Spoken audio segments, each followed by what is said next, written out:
So being able to physically hold, a bottle or a piece of paper that was, 100 years old, marketing this product, is kind of really neat.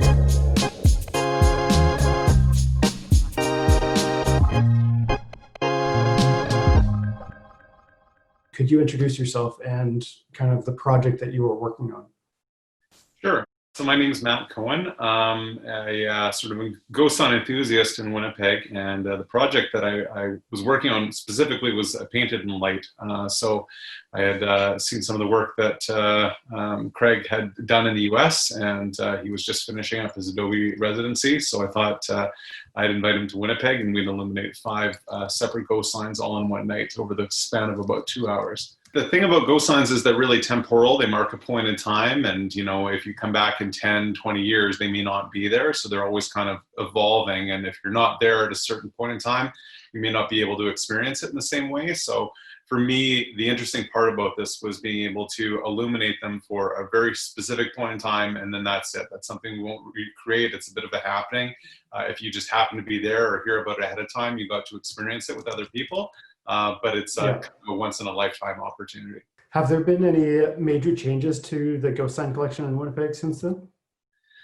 I'd say they're pretty much all intact. My work is getting really more specific, going into older neighborhoods and things that maybe weren't documented before. And I've shifted a little bit from documenting the signs themselves to collecting the products that were represented. So going through thrift stores and different antique outlets, Etsy shops online, and trying to actually get the promo items or the items that were being featured on the walls.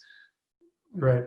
That's a very in-depth collection and overall project. Could you describe a bit of like what do you find rewarding, or what's kind of the thrill of like the chase, or to try to track down these things? Yeah, I mean, for me, it's always been, you're looking at archival photos. In the back right corner, you see a bit of a building sign that's long since faded, right? So the archival process of discovering all these things has been really interesting for me. And then just getting the items themselves, right? These aren't just some, esoteric thing on the side of a building. They represented, a product or a service. So being able to physically hold, a bottle or a piece of paper that was, 100 years old, marketing this product, is kind of really neat to be able to pull all that stuff together. Did you have any thoughts of just being filmed in the documentary itself, or what was the response like for that for you? I think the most interesting part was, again, like people are able to see, what I do behind the scenes a little bit, but just having footage of the night itself, the 2 hours that it was happening was a complete blur, and the months leading up to it, all the planning and stuff was really intense. But then from Craig landing in Winnipeg to him leaving was really about a 3-day, 72-hour span.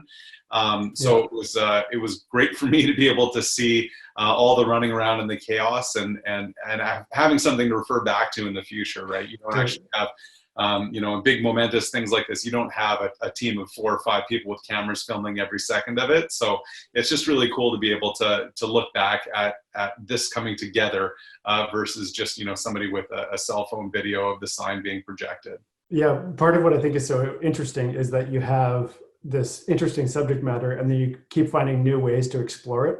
And they're often these like temporary, you got to come out and see it or you're going to miss it. And so it creates interest, but it's also like reinventing something and doing new storytelling each time. And so do you have anything new that you're working on with that, or are you kind of like working in your archives, or? Yeah, a little bit of both. I'm hoping to relaunch the website pretty soon. And then I've been talking to a couple people about sort of interactive apps that will allow you to kind of explore the area in your own terms. Either there might be some old photography that you can compare to buildings, and it's all linked with GPS coordinates, so you could just use your phone as a tour guide itself. But the old school way, I think, is the most fun. You get to interact with people. So I have some tours coming up in the fall where, you can actually get follow-up questions, and you get to look through, the eyes of the people that haven't seen these, and get specific questions that, everybody's always contributing a little bit of knowledge or trivia that you didn't know about the signs before. So I think those are the best tours for me, because I'm always kind of learning as time goes on. So. So you've taken this like documenting the buildings and actually collecting the things that are on the buildings pretty far, but you've also taken it places, right? Could you tell me a bit about that? Like you did a TEDx Winnipeg talk and you've done a fair bit of media exposure, and what's that been like? Sure. Yeah. This is sort of a project that I took on, and I thought it would be a couple months, and then it's sort of become this defining thing for me. But I really like to bring this to new audiences. So whether it's giving a talk about the research process that goes along with it, or walking tours, or there's all these different ways that you can sort of highlight or showcase these signs. So I'm always looking at adding something new in the way that we tell these stories.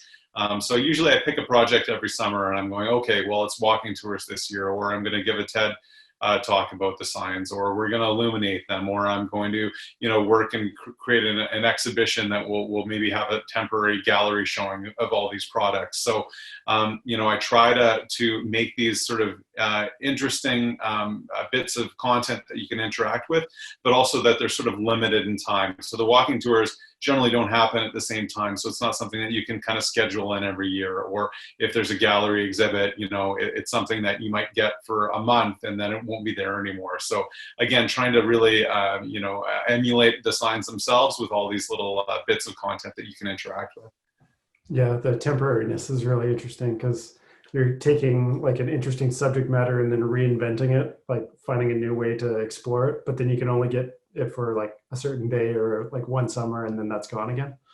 We ended up doing for Nuit Blanche a couple of years ago. We did a flashlight walking tour. So we had about 50 participants with flashlights, and we went around at night and we illuminated the signs.